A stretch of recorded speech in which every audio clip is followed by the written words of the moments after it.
Doesn't matter who you are, doesn't matter where you're from. You have a tale. You matter. On this show, we strive to bring you the tales of people from Small Hope College in Holland, Michigan. So join us. Sit back, relax, kick your feet up, plug in the headphones or crank the music up on your drive, and just listen to our tales. Because it doesn't matter where you're from, doesn't matter who you are.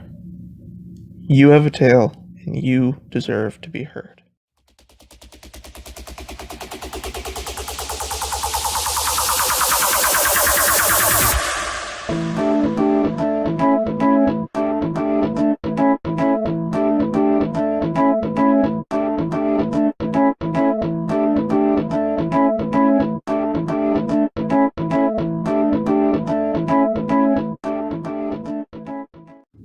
Ladies, gentlemen, and everybody else, welcome back to the Tales of Hope podcast. We have been gone for about 2 weeks now. I know I posted an episode last week, but I didn't record anything, so this is my first recording in a while, so I apologize.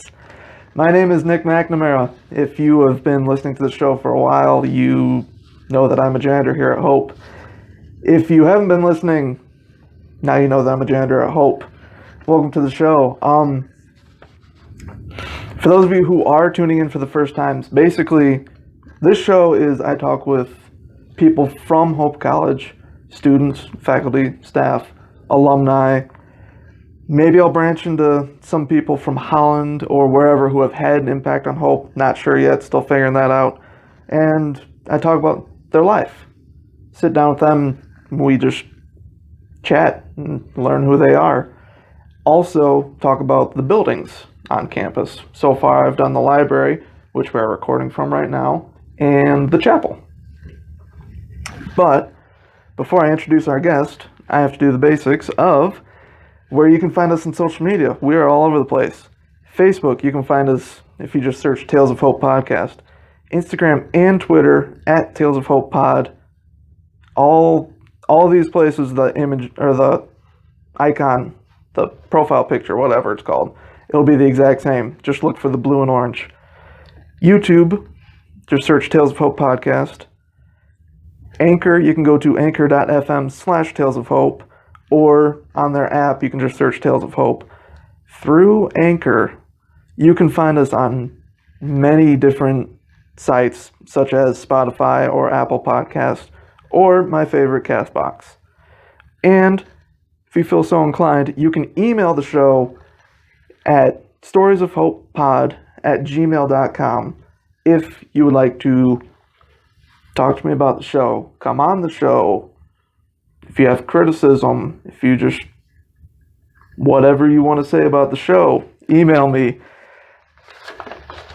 Finally, what I started last episode, the follower of the week and the podcast of the week, I'm going to touch on those real quick. So for those of you who didn't listen to my episode with Dr. Carlson, basically what I do is I give a shout out each week to a different follower of the podcast on all the social media and of different podcasts that I listen to. So this week's follower of the week, who I actually gave a shout out to a few episodes ago, is Brandon Robinson. He graduated from Hope in 2014, I believe. If that's wrong, Brandon, please let me know. And he has his own YouTube channel called Fresh Vibes. That is FRESHVIIBEZ. On that, he talks about new music that's coming out. I believe it's all focused on the hip-hop genre. I'm not entirely sure, but they're short videos. Go give them a listen if you're interested in that sort of thing. It looks like he's starting to branch into maybe some more than just him sitting there talking. So give him a listen. And podcast of the week, I was actually just listening to today. If you listen to my chapel episode, you know I am a believer in the paranormal. I talked about my ghost stories in there. So this podcast of the week, it's my amazing show called The Golden Ghouls. So it is 3 awesome ladies Kylie, Emily, and Alyssa, I almost blanked on that. They talk about anything paranormal, their experiences, paranormal places, everything. Very funny. Actually, really cool to learn the stories and just to hear their experiences as well with the paranormal. So if you're into that, look them up. I listen on CastBox. I'm sure you can find them other places as well. Now that that all is out of the way, I have... Actually, this is kind of a first for me because this is the first time a guest has not... I have not emailed a guest asking them to come on. They have gotten a hold of me first and asked to come on. I am very excited to have this guest on because we're actually, at one point coming up, we're going to talk about something that I honestly don't really know much about, and that's the Ready for Life program. I'm very excited to hear about that. Megan, is it Kidulas? Yeah. Yes. Megan, welcome to the show. Thank you. So, we are going to go, like I said, all the way back to the beginning. Okay. I want you to talk about growing up. Where are you from? I was born in Killingworth, Connecticut. Okay. And I lived there until I was about, say, 11. And then I moved to Elkhart, Indiana, and lived there for 13 years. And then I moved up to Holland to attend Ready for Life program. Nice. And Elkhart, I was born in South Bend. Oh, really? Yeah. That's awesome. So when he said that, I'm like, yes, I know that area. No, awesome. So, kind of what was that like, kind of moving around a bit? It was definitely difficult at first. I don't remember much from elementary, but high school, I was in the special education program. Okay. And they did a good job, but I think that being here at Hope is a lot better than being in the past. Because a lot of things happened that it was hard for the special ed teachers to take care of that. But here, I feel very welcomed and loved by everyone, and I feel like Ready for Life, everyone should know about it. Exactly. So, let's see. What was growing up like? It was good. Great.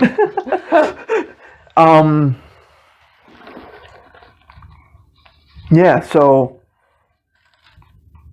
you said Connecticut for 13 years? 9.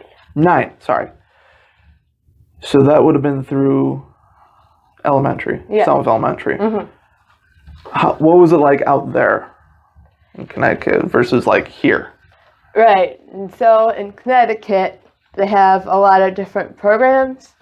I remember I would be in, same thing in high school, and partially in the special ed and partially in the regular gen ed, and they would have what they call a paraprofessional come in and help. At first I had a lot of that, but as I kept on growing up, I had less and less. And now here I'm just with everyone here, RFL, and I have just 2 teachers. Okay. So, let's go to high school now. What did you do, I guess, outside of school? Like, were there any sort of extracurriculars or anything that you did? Yeah, I was in orchestra. Okay. I played the cello for 12 years. And so wow. It was always fun because music is one of my favorite things to listen to. And so I was going through a lot. And I think that music and playing the cello was huge therapy for me. Okay. Yeah. How did you get interested in the cello? They're holding auditions. I thought I should maybe try something different, see how I feel. And I got into it really quickly. Okay. Have you played anything else? I know how to play the piano, sort of. I've had lessons in the past, but not 100%. Right. Okay. Was it difficult learning the cello? I feel like that'd be kind of tough. Yes, but I had a teacher who understood because I learned by sound and not by looking at something. Right.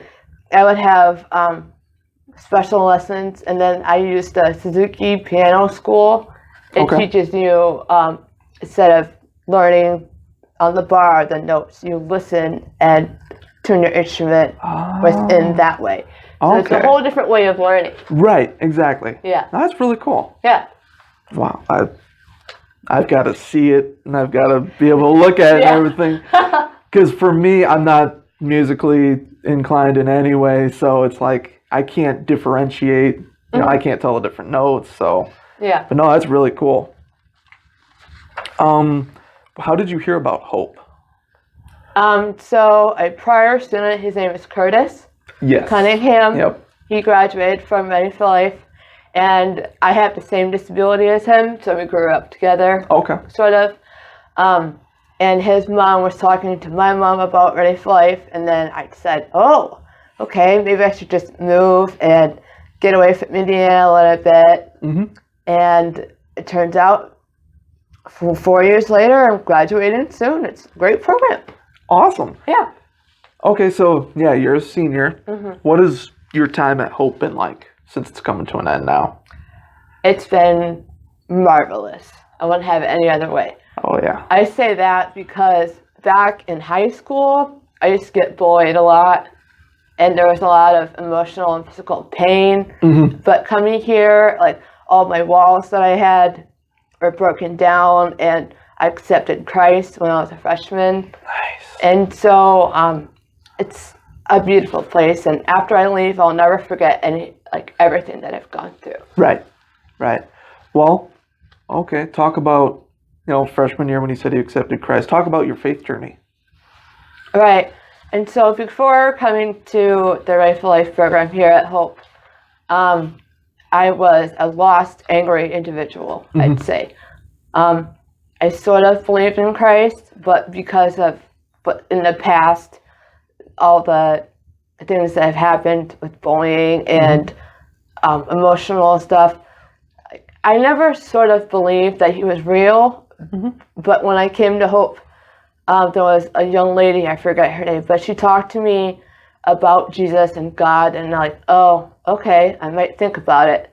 But then I actually got serious, and then decided Christmas time in December, so next month, freshman year, I accepted Christ, and I'm really glad I did that. Oh, yeah. So you got baptized where did you get baptized at? I actually got baptized back home in Indiana. Okay. Nice. Yeah. Nice. Well, like we said, we're going to talk about Right for Life. Talk about that because I know of it. Right. But I don't know exactly what the program does. Right. So Ready for Life is an all-inclusive program for young adults with special needs and medical problems. I and 14 other students. It's located in the basement of the Anderson Workman. Okay. And so it starts at 9 a.m. and ends at 3 every day, Monday through Friday. Okay. And we have opportunity to take regular Hope classes, but we are just guest learners. Like nothing's graded. Okay. We just learn in that class setting, and I can challenge myself, which I have been, and it's really nice to have a variety of people that I come in contact with every day. Yeah. Nice. Yeah. Okay, so how many Hope classes have you been able to take? I'm a part-time student. I've never been full-time because of my medical needs. Okay. But I'm allowed, regular Hope students, my classmates are allowed to take 2 classes per semester, and I'm only allowed to take 1. Okay. And so I've taken a lot of educational classes, like Ed Psych and Intro to Learning Disabilities, which class I'm in right now. Okay. In the past, and I've also taken Health Dynamics and Dance for Sport. Okay. Nice. Now, I'm trying to think back to, because I was a student here at Hope as well. Did you have your first year seminar with Nancy Kamstra? I did. I spoke to your class. I knew it. I came in and talked about my weight loss. And I remember, I think you were sitting front row, right in front of me. Yeah. Yep.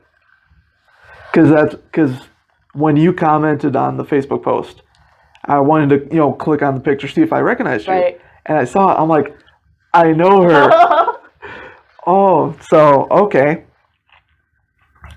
So, let's see. What, in your Ready for Life classes, what do you learn about? What do you talk about? Right, and so in Ready for Life, there's lots of different classes we could have. We have a budgeting class, which teaches us skills about how to manage a budget and how to spend money wisely. We have job skills that teaches us really good job skills that you need, like how to get a job, what goes on during the job, and how to move from job to job. Okay. Then we also have relationships, which teaches us socially acceptable things to do with friends and dating and all that stuff. And then we have literature, work on our reading skills, and I hope I'm not missing anything. We have lots of classes. Right. Wow. Okay. And you said that's what, 9 to 3? 9 to 3. Yeah. 9 to 3. Okay. Wow. So how many of those are there in a day? Is it all of them, or? Yeah. So some classes happen. It depends on the day. Some classes happen Monday, Wednesday, Friday. Some happens Tuesday, Thursday. It just depends, and they're all like an hour long. Okay. And so, just this morning we had job skills, and we were learning about how do I say this? Let me think. Disagreement with somebody on the job, and we learned skills. We learned how to take care of it and what we should say and should not say. Okay. Wow. That's really cool. Yeah. Because like I said, I wasn't sure but it's, as it says, it's Ready for Life. Yeah. Like, wow. It's teaching you how to get ready for life. Exactly. No, that's really cool. Yeah. And that's stuff that, I've heard people talking about, like in high schools now, they don't learn that stuff.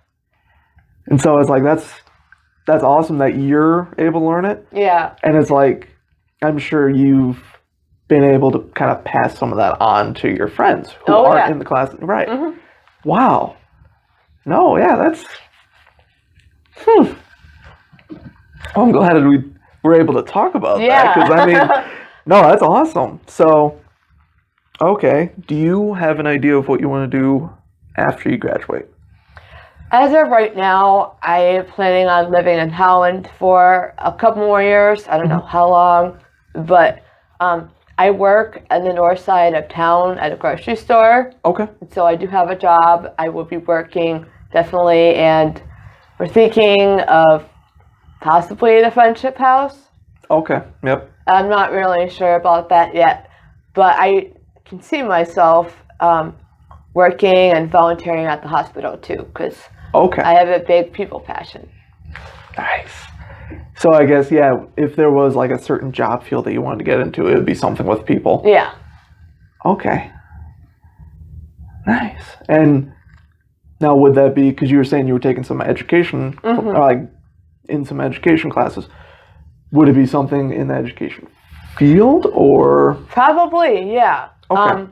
I volunteer at a preschool every Thursday morning, and so I really, really love toddlers and kids from 1 to 5.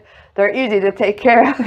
Well, yeah, for the most part, but. Yeah, either that or I'm passionate about the medical field because I've been in and out of the hospital a lot of my life. And I'd like to help people that are going through the same thing I went through. Okay. And is that something you want to talk about, your condition? Okay, go for it. So I was born with a rare genetic disorder called Williams syndrome. I'm missing lots of chromosomes in my DNA, but that didn't stop me from doing anything. Right. And I was diagnosed back then in 1990s. In the early 90s, they didn't really have any information like they do now. Right. So it was hard to get diagnosed, but I was diagnosed around 2.5, and then every summer I go to either a camp or a convention, and everyone with Down syndrome goes there, and we all have fun together, and we also get taught how to take care of ourselves too. Nice. Now, where's that convention at? It depends. It's every 2 years. Last time it was in Baltimore, Nice. Maryland, but before that, I've been to California, I've been to New York. It just depends on regions of the Oh, okay. Wow. Yeah. That's awesome. And so how long does that convention last for? Usually a week. Oh, Every 2 years, yeah. wow. And now do you stay for the entire week? Uh-huh. Wow. Holy cow. That's awesome. So, okay. And you said it's just like a meetup Yeah. sort of thing.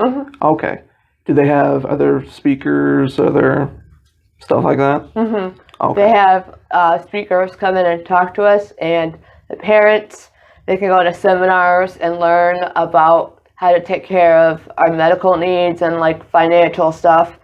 But during that, we don't have to listen to that.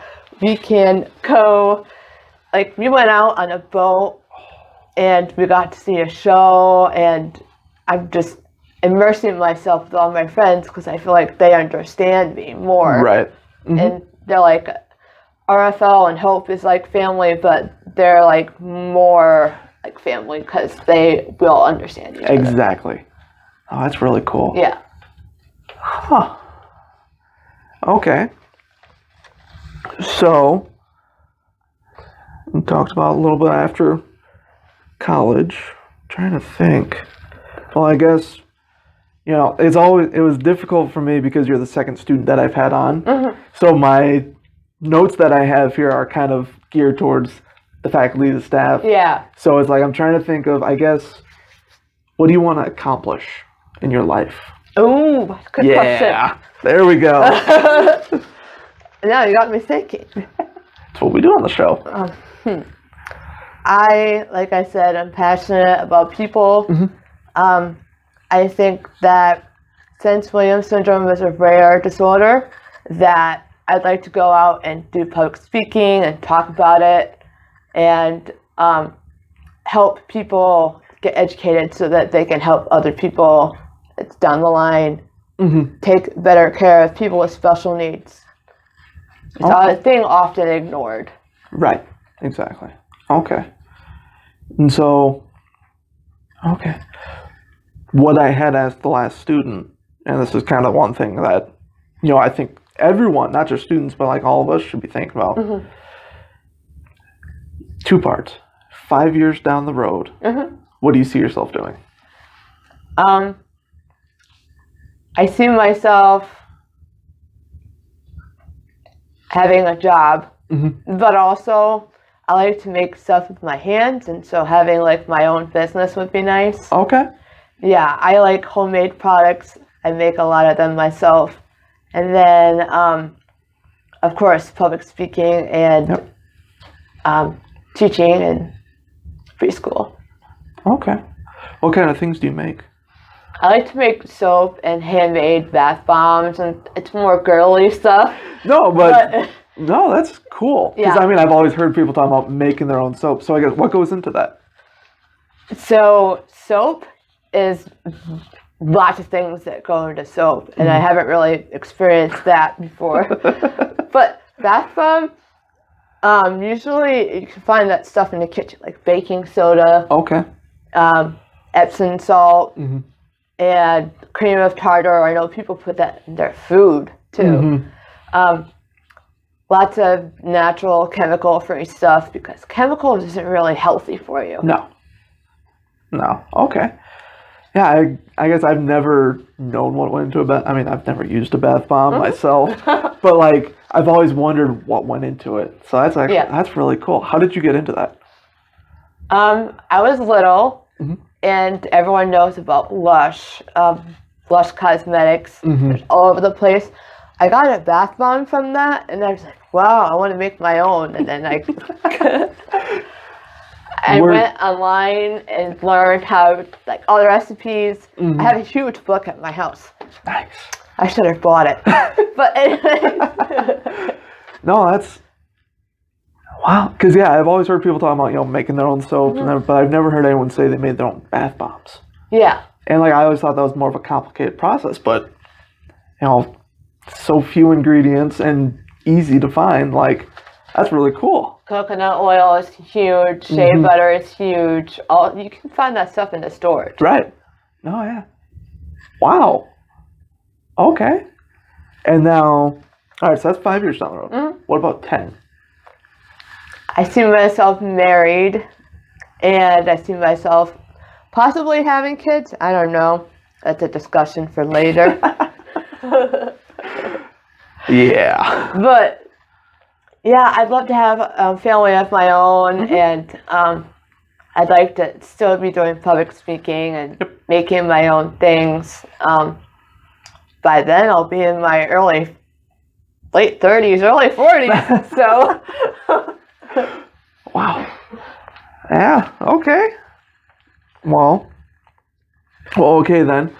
Now let's kind of go back because I didn't, I thought you were college age. When I say college age, I mean you're 22-ish, but. I'm 23. Okay. Yeah. Okay. So I guess, because when I graduated, I was 23 as well. I guess, have you ever felt like you're kind of older, I guess, than some of the other kids in the sense that 23, we should be out in the workforce and the job field. Did you ever have those thoughts of wow, I'm kind of... Yeah, I mean, I know I'm 23 it's still a young age. Right. But I like to be Mama Bear. So a lot of I try to dote on all the younger kids at RFO and help them along, and if I see someone at Hope that needs a friend, I try to be their friend, and so I just like to give to people. Right. Nice. Oh yeah. Well, I think that is about all I have. Okay. I don't know, was there anything else that you wanted to talk about before we wrap this up?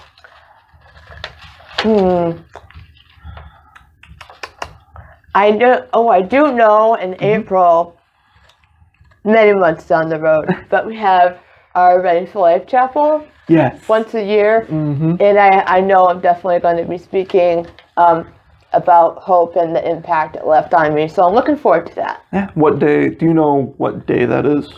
Not as yet. Okay. I wish I knew, because I tell you. I wish, because I remember that's towards the end of the semester. Yeah, it is. Yeah, okay. Well, Jeez.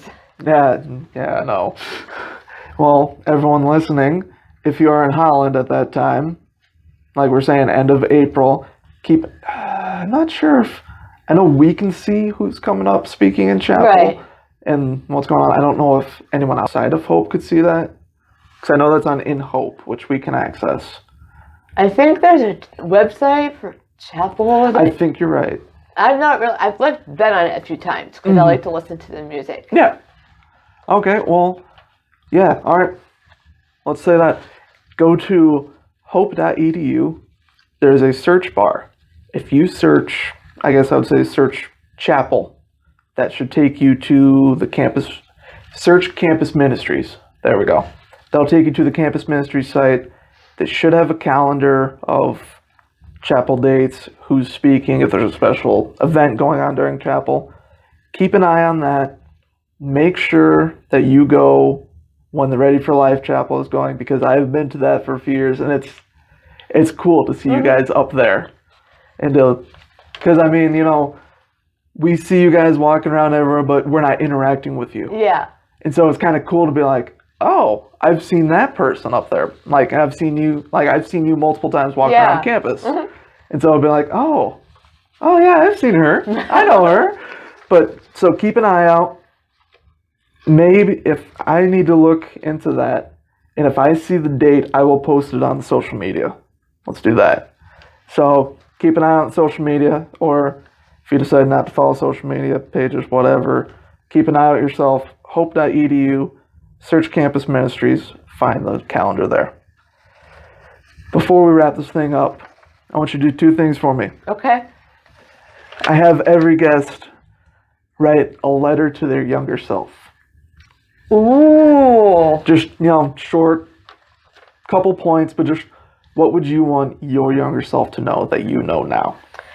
I would like my younger self to not be vulnerable and take chances, because I'm kind of not closed-minded, but I didn't really I kept on like, oh, this is gonna work because this is happening, or oh, that's bad because like you'll act dumb or whatever. But I needed to back then. I know now.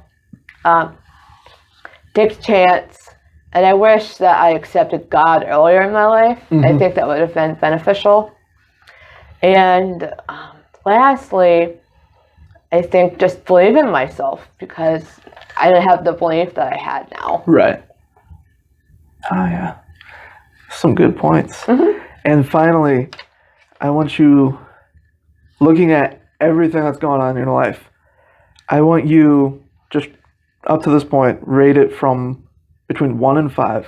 1 being, this life is nothing that I thought it would be when I was growing up. 5 being, this is exactly how I thought it was going to go. Ooh. 5. Because, well, looking back in the past, I would never imagine myself being able to go to college and being in a program at a college campus. And I never thought that I'd be a Christian. And let's see. Yeah, 5 because of that. But everything right now is going very smooth in life and health-wise. So that's great. Good. Awesome. Well, that is all I've got. Thank you so much for coming on. This was good. Like I said, I've seen you walking around, so now that I've sat down with you, talked a little bit, gotten to know your story, like it's good. And I hope everyone listening, I know this is kind of a shorter episode than we did. It's kind of going back to the beginning, how it used to be. If you like the longer episodes, again, let me know. If you like shorter episodes, let me know. But you guys know, as I said at the beginning of the show, where you can find us. Facebook, search Tales of Hope Podcast. Instagram, Twitter, at Tales of Hope Pod. YouTube, just search Tales of Hope Podcast, you'll find us. Anchor.fm/Tales of Hope, or Tales of Hope on the Anchor app. Through there, they have posted us on Google Podcasts, Spotify, Breaker, Pocket Cast, Radio Public, Apple Podcast, and CastBox. Look at all those sites. Also, email the show, storiesofhopepod@gmail.com. You can get in contact with me there. Or if you would like to message me on any of the social media platforms, feel free. I feel like there's one more thing I was going to say. I'm drawing a blank. Well, I guess that's it for the show. If I remember something, I will either add it in at the end or post it on social media. So, but as we wrap it up, just remember, everybody listening, you can be a college janitor like myself. You can be a member of the Ready for Life program like Megan. You can be a student. You can be a coach. Doesn't matter who you are. Doesn't matter where you're at. You have a tale to tell. You deserve to tell it. And here at Tales of Hope Podcast, that is exactly what we do. I will see you guys. Actually, I will talk to you guys next week.